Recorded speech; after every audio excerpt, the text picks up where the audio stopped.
Santapan Harian Selasa, 5 Mei 2020. Hari ini kita akan membaca Bilangan pasalnya yang ke-15, ayatnya yang ke-22 hingga ayatnya yang ke-31. Namun kita akan membacanya pada ayatnya yang ke-27 hingga ayatnya yang ke-31. Sebelumnya, mari kita berdoa. Layakkanlah kami menerima firman-Mu ya Allah. Di dalam Yesus Kristus, kami berdoa. Amin. Bilangan 15, ayat 27 sampai 31.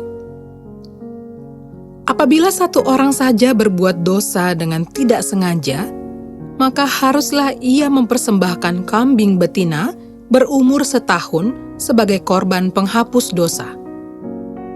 Dan imam haruslah mengadakan pendamaian di hadapan Tuhan bagi orang yang dengan tidak sengaja berbuat dosa itu, sehingga orang itu beroleh pengampunan karena telah diadakan pendamaian baginya.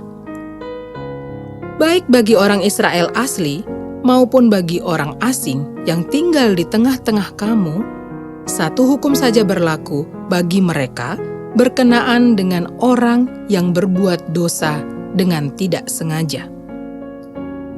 Tetapi orang yang berbuat sesuatu dengan sengaja, baik orang Israel asli, baik orang asing, orang itu menjadi penista Tuhan. Ia harus dilenyapkan dari tengah-tengah bangsanya. Sebab ia telah memandang hina terhadap Tuhan dan merombak perintahnya. Pastilah orang itu dilenyapkan. Kesalahannya akan tertimpa atasnya. Sahabat Santapan Harian, dalam ibadah gereja ada doa pengakuan dosa yang menuntut introspeksi kita secara mendalam. Doa tersebut mendorong kita untuk mengakui dengan jujur hal-hal yang seharusnya kita lakukan, yaitu mengakui kesalahan dan dosa yang sudah kita lakukan. Firman Tuhan hari ini mengajak kita bersikap jujur di hadapan Allah. Dari paparan nas ini terlihat kemungkinan umat Allah mengerjakan ibadah syukur dengan cara yang salah tanpa sengaja. Frase tidak sengaja berulang kali muncul. Hal ini dinilai sebagai tindakan yang dilakukan tanpa pengetahuan. Namun kesalahan yang tidak disengaja bukan berarti dibiarkan oleh Allah. Ia tetap memerintahkan umat untuk menyadari pentingnya pendamaian dengan Allah melalui pengampunan dengan mempersembahkan kurban penghapus dosa. Perintah ini menunjukkan sikap Allah yang menetapkan kaidah dengan standar yang tinggi untuk kekudusan umat-Nya. Namun tingginya patokan bagi umat Israel itu disertai jalan keluar. Di sini terlihat jelas bahwa Allah tidak hanya memberi larangan keras perihal kekudusan umat-Nya. Ketika umat Israel melakukan kesalahan dengan tidak sengaja, Ia memberikan solusi kepada mereka untuk mengatasinya.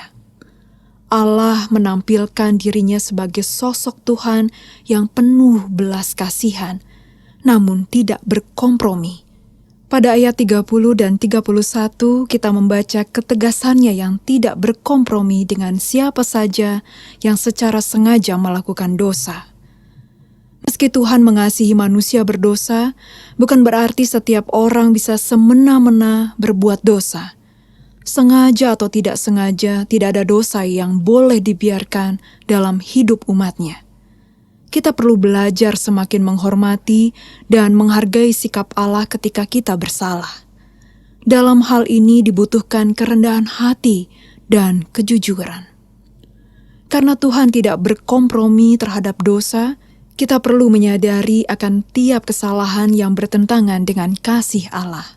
Kita perlu bertobat dengan mengakui dan memohon ampun atas dosa dan pelanggaran yang telah kita lakukan. Mari kita berdoa. Tuhan, kasihanilah kami. Kristus, kasihanilah kami. Tuhan, kasihani dan ampunilah kami. Di dalam kasih-Mu Kristus, kami berserah. Amin.